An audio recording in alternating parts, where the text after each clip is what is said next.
सुमंत खाली रथ लेकर अयोध्या पहुंचे। लोग दौड़ दौड़ कर पूछते, मंत्री व राम कहाँ है? राम लक्ष्मण और सीता को कहाँ छोड़ आए? सुमंत नीची गर्दन किए बिना बोले ही राजमहल की ओर बढ़ते गए। उन्हें अकेला आते देखकर रानियां भी जोर जोर से रोने लगी। राजा ने भी पूछा, बेटा राम कहाँ है? पुत्री सीता न जाने कैसे रहती होगी। राजा अनाथ की तरह रोने लगे। सुमंत ने भी रोते रोते सब हाल कह सुनाया। कौशल्या छाती पीट पीट कर रोने लगी। राजा दशरथ ने अपने अपराध के लिए कौशल्या से क्षमा मांगी। राम को अयोध्या से गए 6 दिन हो गए थे। तब से राजा दशरथ भी यूं ही पड़े थे। आधी रात होने को आई, तब उनका श्रवण कुमार के पिता द्वारा दिए गए शाप की याद आई। उन्होंने कौशल्या से कहा, एक बात मैंने तुमको अब तक नहीं बताई, आज बताता हूँ।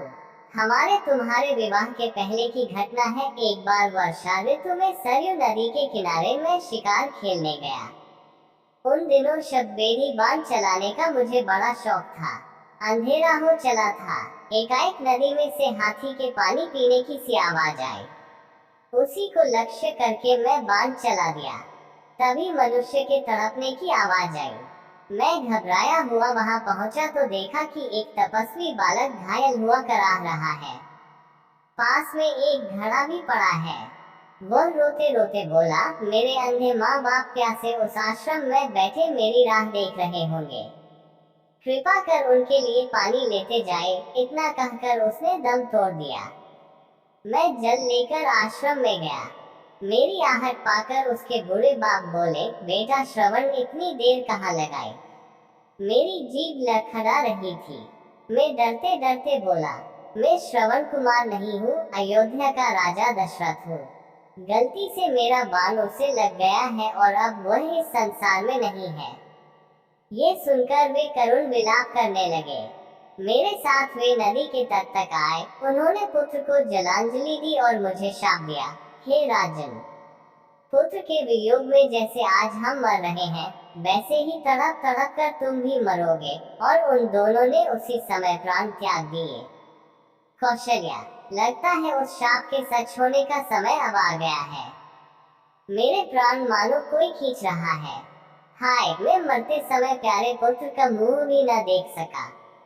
मैं बड़ा अभागा हूँ, अपने किए का फल भोग रहा हूँ। हा राम, कहते हुए दशरथ ने प्राण त्याग दिए। रानियां राजा के बल पौरुष का वर्णन करती हुई करुण स्वर में विलाप करने लगी। मंत्रियों ने राजा के शव को तेल से भरे कड़ाह में रखवा दिया। फिर मंत्री परिषद ने विचार करके भरत को बुलवाने का निश्चय किया। हवा की गति से चलने वाले घोड़ों पर दूत भेजे गए। उनसे कह दिया गया था कि कैकेय देश में पहुंचकर केवल इतना कहें कि आवश्यक कार्यवश गुरु ने भरत को तुरंत बुलवाया है। ननिहाल में भरत का मन उचट रहा था। तरह तरह की बातें उनके मन में उठती थी। जैसे ही उनको दूत का संदेश मिला, वे नाना मामा से विदा लेकर शत्रुघ्न के साथ अयोध्या को चल पड़े। नदी पर्वत लांघते हुए 8वें दिन वे अयोध्या पहुंचे।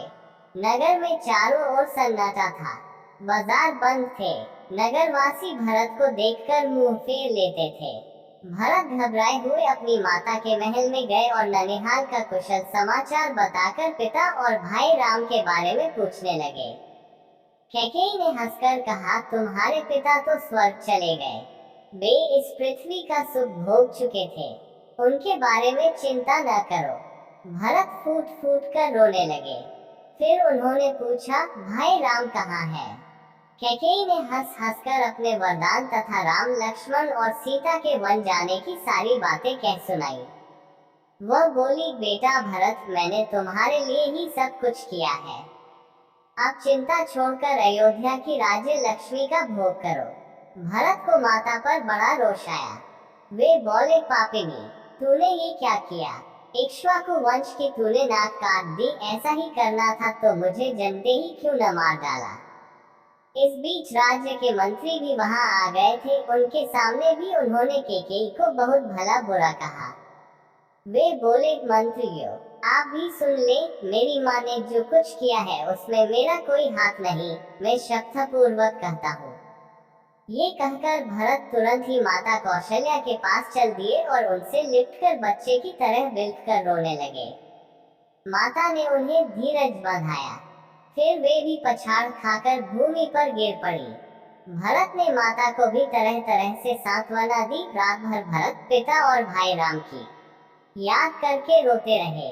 उन्होंने माता के सामने सैकड़ों तरह की सौगंध खाई और कहा कि जो पाप कर्म कैकेयी ने किया है उसका मुझे पता भी नहीं। जिसकी सम्मति से यह हुआ हो उसकी बुरी गति हो। सवेरा होने पर राजा दशरथ का चंदन की चिता पर दाह संस्कार किया गया। भर्ता ने सब अंतिम संस्कार गुरु के बताए अनुसार विधिवत किया। अगले दिन मंत्रियों और नगरवासियों को बुलाकर भरत ने कहा, अयोध्या का राज्य सबसे बड़े भाई राम का है। हम आप सभी उन्हीं के हैं।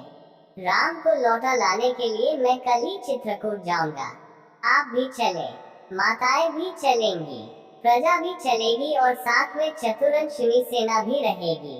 गुरु वशिष्ठ जी से भी मैं चलने के लिए प्रार्थना करूंगा। Hi friends, welcome to Cinema Prime YouTube channel। Interesting Hindi story motivational video के लिए सब्सक्राइब कीजिए cinema prime YouTube channel. Please subscribe, press bell icon.